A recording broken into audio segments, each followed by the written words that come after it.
नमस्कार मंडळी, welcome back to my channel. मी सोनाली तुमचं पुन्हा एकदा मनापासून स्वागत करते माझ्या चॅनलच्या एका नवीन व्हिडिओमध्ये. तर आता वाजलेले आहेत सकाळचे 8:20 आणि आज माझ्या सुट्टीचा सेकंड डे आहे. जसं मी कालच्या व्लॉगमध्ये सांगितलं, उद्यापासून परत बॅक टू वर्क चालू होईल काम. तर सकाळी मी ॲक्च्युली आमचा सकाळी जायचा प्लॅन होता, म्हणजे सकाळीच मी जाणार होते. सकाळची मला वाटतं 8 ते 8:15च्या दरम्यान. आता एक्झॅक्टली टाईम मला आठवत नाही आहे. तर मुलुंडवरून ट्रेन होती डिरेक्टली खोपोली. तर खोपोलीला गगनगिरी महाराजांचं मठ आहे आणि खोपोलीच्या नंतर मी पळसदरीला स्वामी समर्थ महाराजांचं मठ आहे. तर मी दोन्ही ठिकाणं पाहिली नव्हती. तर मी म्हटलं की आज जाऊया, आज सुट्टी आहे तर म्हणजे घरात बसण्यापेक्षा काहीतरी एक्सप्लोअर करूया आणि काहीतरी नवीन बघितल्याचं पण समाधान. तर झालं असं की मला सकाळी म्हणजे माझं आवरून नाही झालं, कारण मला सकाळीच खूप कामं पण असतात, जसं सोहमचं वगैरे पण मला करावं लागतं. त्याच्यामुळे मग नाही झालं माझं आवरून. तर मग आता मला ना म्हणजे स्टार्टिंगला मी कशी जाणार होते, मुलुंड ते डायरेक्ट खोपोली जाणार होते आणि मग नंतर येताना पळसदरी वगैरे करणार होते, किंवा मग पळसदरी आधी खोपोली नंतर असं म्हणजे करणार होते. पण आता ना मला वाया कर्जत जावं लागणार आहे. म्हणजे कर्जतला उतरून, म्हणजे फास्ट ट्रेनने कर्जतला उतरून मग परत ट्रेन चेंज करून मला जावं लागणार आहे.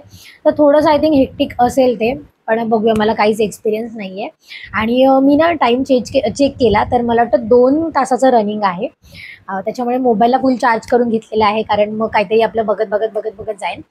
तर जे काही आज दिवसभरामध्ये जे काही घडेल ते तुमच्यासोबत मी शेअर करीनच. तर व्लॉग शेवटपर्यंत नक्की पहा आणि जर आजचा व्लॉग आवडला तर चॅनलला सबस्क्राईब करा, व्हिडिओला लाईक करायला विसरू नका आणि कॉमेंट करायला विसरू नका. तर भेटूया आता पुढे कर्जतमध्ये किंवा खोपोलीमध्ये किंवा पळसदरीमध्ये जे काही असेल. आणि आता मी निघते घरामधून. आता जवळपास बरोबर 8:30 झालेले आहेत. तर चला, आता मी चाललेली आहे सुरुवातीला ठाणा स्टेशनला, कारण ठाणा स्टेशनवरूनच मला कर्जतला जाणारी फास्ट ट्रेन मिळणार होती, ज्याचं टाईम टेबल वगैरे ना मी आधीच इंडिकेटरवरती चेक करून निघाले होते. तर ना तिकीटला खूप जास्त लाईन होती, तरी पण मी तिकीट काढली आणि प्लॅटफॉर्मकडेच चालली होती. तर ना तेवढ्यात मला ही अशी ट्रेन दिसली, जी CSTकडे जाणारी फास्ट ट्रेन आहे. फास्ट ट्रेन असो किंवा स्लो ट्रेन असो, अगदी गच्च भरून जात होत्या आणि लोकांना अगदी जीवाची पर्वा न करता त्या ट्रेनला अगदी लोंबकळत जात होते. आणि मी देवाचे आभार मानले की नशीब मला ट्रेनने प्रवास करावा लागत नाही. तर ट्रेनचा प्रवास हा मोठा होता, त्याच्यामुळे म्हटलं काहीतरी खायला घेऊया. त्याच्यामुळे मी चणे शेंगदाणे घेतले. म्हटलं सकाळी ते वडापाव आणि भजा ते घाण तेलकट नको. तर इथे ना माझी ट्रेन अगदी वेळेमध्ये आली होती आणि इथून ठाणा स्टेशनवरून ट्रेन सुटलेली आहे. आणि ट्रेनमध्ये ना जवळपास सगळे पिकनिकला जाणारेच लोक होते.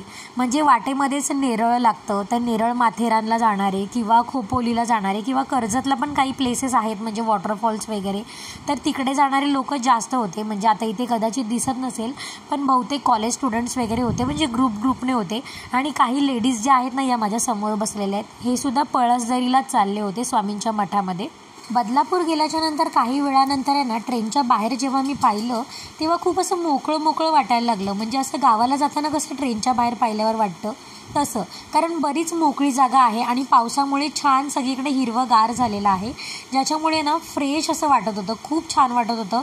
श्वास घेताना खूप छान वाटत होतं. आणि इथे मी फायनली कर्जतला येऊन पोचलेली आहे. तर पुढे पळसदरीला जायला म्हणजे मठामध्ये जायला काय ऑप्शन आहे ते विचारते. तर खाली आहे ना, हे कर्जत स्टेशन आहे आणि इकडे जायचं आहे या बाजूला.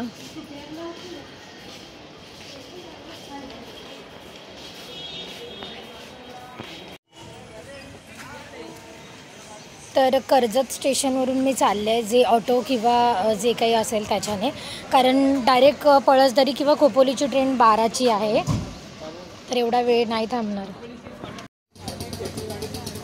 10-15 मिनिटाचंच आहे का रणी? कर्जत स्टेशनच्या पुढचं स्टेशनच पळसदरी स्टेशन आहे, पण पळसदरीला जाणारी खोपोली ट्रेन ही कर्जतवरून ना 1-1 तासानंतर असते आणि मला 1 तास थांबायचं नव्हतं. त्याच्यामुळे मी थोडीशी चौकशी केली तर कळालं की कर्जत स्टेशनवरून शेअरिंग ऑटोसुद्धा जातात. त्या 30 ते 40 रुपये प्रत्येकी घेऊन स्वामींच्या मठाच्या बाहेरच सोडतात. त्याच्यामुळे ना 7 ते 8 सीट यांनी ऑटोमध्ये बसवल्या होत्या आणि 10 ते 15 मिनिटात मी येऊन पळसदरी मठाच्या बाहेर उतरले.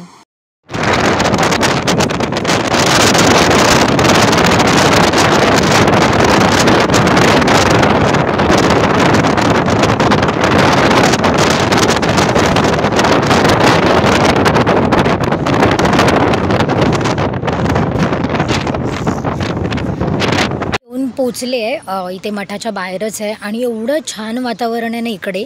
रस्त्याच्या दोन्ही बाजूला पूर्ण हिरवं आहे आणि घरं वगैरे पण खूप छान आहेत आणि मातीचा छान सुगंध, मध्ये मध्ये जिथे घरं आहेत तिकडे शेणाचा सुगंध. तर हे सगळे मठाकडेच जातात आणि मी पण चालले. की म्हणजे मला तरी पळसदरी खूप आवडलं आणि खूप छान आहे इकडचं वातावरण. तर गुरुवारी काय येता तुम्ही? तुम्ही राहता कुठे? हां, वांगणीला राहता.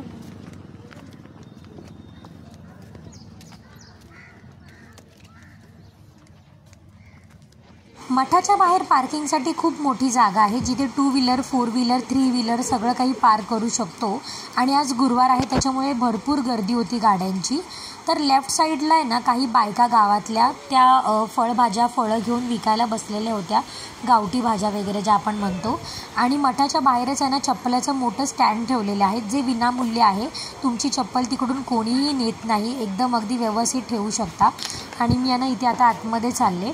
तर आतमध्ये जाताच आहे ना काही दुकानं आहेत, अगदी 7 ते 8 दुकानं आहेत, जिथे सगळ्या गोष्टी मिळतात स्वामींच्या, म्हणजे पूजेसाठी लागणाऱ्या वगैरे. आणि थोडं पुढे गेल्याच्या नंतरच महाप्रसादाचा कक्ष आहे, जिथे वेळ दिलेली आहे जेवणाची. अगदी त्या वेळेमध्येच जेवण चालू होतं. आणि हे आहे मेन गाभारा. मुख्य गाभाऱ्याच्या बाहेर काही लोक उभे आहेत, कारण आता आरतीची वेळ होणार होती. आणि माझं नशीब एवढं चांगलं आहे ना की मला गर्दीसुद्धा मिळाली नाही दर्शनाला आणि मला आरतीसुद्धा खूप छान मिळाली. आज एवढी आरती पहिल्यांदा मला एवढी म्हणजे मोठी आरती मिळाली बघायला, की जिथे ना लोक अगदी मंत्रमुग्ध होऊन म्हणजे एकदम मग्न होऊन आरती करत होते. म्हणजे आता मी एक्सपिरियन्स शब्दात नाही सांगू शकत तुम्हाला.